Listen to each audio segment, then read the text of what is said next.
I can't remember. Which is the dark side, carbide tools or traditional tools?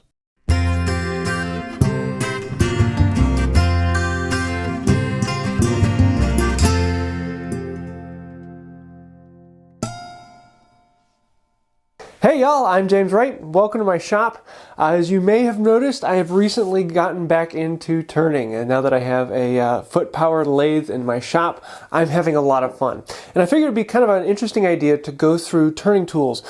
Tools that I used for a power turning, as well as tools used for this foot-powered turning. What are some of the differences, and what are things you want to look at when you want to get into using a foot-powered lathe? Yeah, so there's a whole bunch of things that I am learning and I'm having a lot of fun with, and seeing tools that I used to hate that now I'm loving, and tools that I used to love that now I'm really hating. And it's kind of interesting to see how that changes from a powered lathe into a foot-powered lathe. So I will have my beautiful assistant, Melody, here. And if you haven't seen her channel, she has her own channel where she does woodworking. I'll leave a link to that down below. But let's actually dive in and take a look at these tools.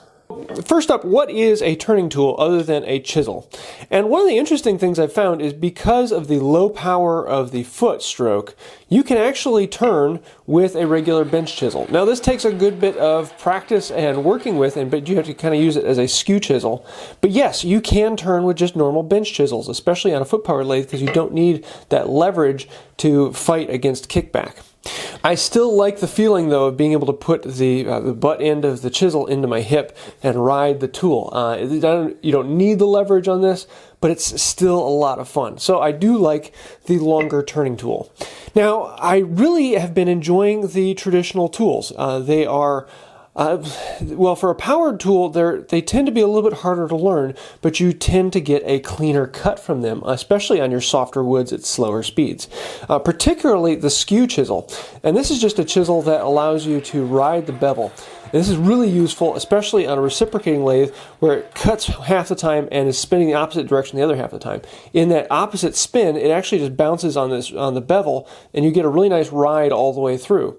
Whereas with a carbide bit, you tend to have a little bit more of a kickback, especially on the softwoods. As it's returning the opposite direction, it kind of pushes the chisel back away from the wood. And that goes the same thing with the roughing gouge. Now this is really the first tool that touches the wood. First I was thinking the 3/4 inch roughing gouge would be a bit too small, but for the lower power of the treadle lathe, this is fantastic. And really I could do almost all the turning with this particular tool.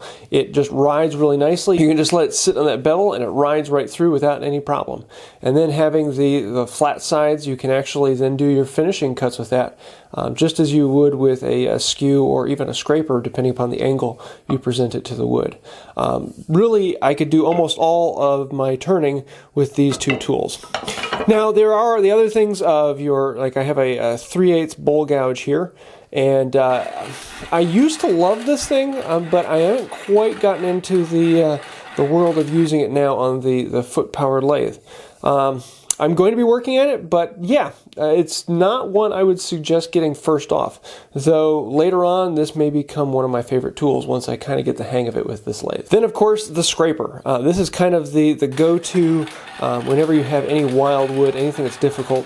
This is the tool that will give you the cut you're looking for. It doesn't actually cut the wood like a chisel. It scrapes the wood kind of like a card scraper. So if you think about it in that light, this is a great tool to have on hand. And I like to do a lot of the ease work into it, and it allows me to just clean up those edges a little bit. And then, of course, a parting tool. I really wouldn't want to get anything much larger than an 1/8 inch parting tool. I could probably work with a 1/4 inch, but much wider than that, and you're going to be having a lot of trouble cutting that much at a time. The 1/8 inch is really good for the foot-powered lathe. It's thin enough that you're not fighting the work, but yet it still cuts enough of a kerf that you can work with. So yes, I would definitely suggest getting a parting tool. An 1/8 inch would be a great choice. And then we can move into the part where all the arguments start. And I used to, when I was running with just powered tools, I would use carbide cutters all the time. And I really like these ones from Rockler with the rubber back on them. They feel good. I like it. I know a lot of people don't like the rubber, but I do. They're very comfortable and they work well for this. And for most softwoods and slow speeds, the scraping action on these just is not that fun. they are not as useful or as functional. They leave a more fuzzy edge, and they don't cut as well as you would with a roughing gouge or a skew. The roughing gouge and skew will give you a far cleaner cut than this will on a soft wood.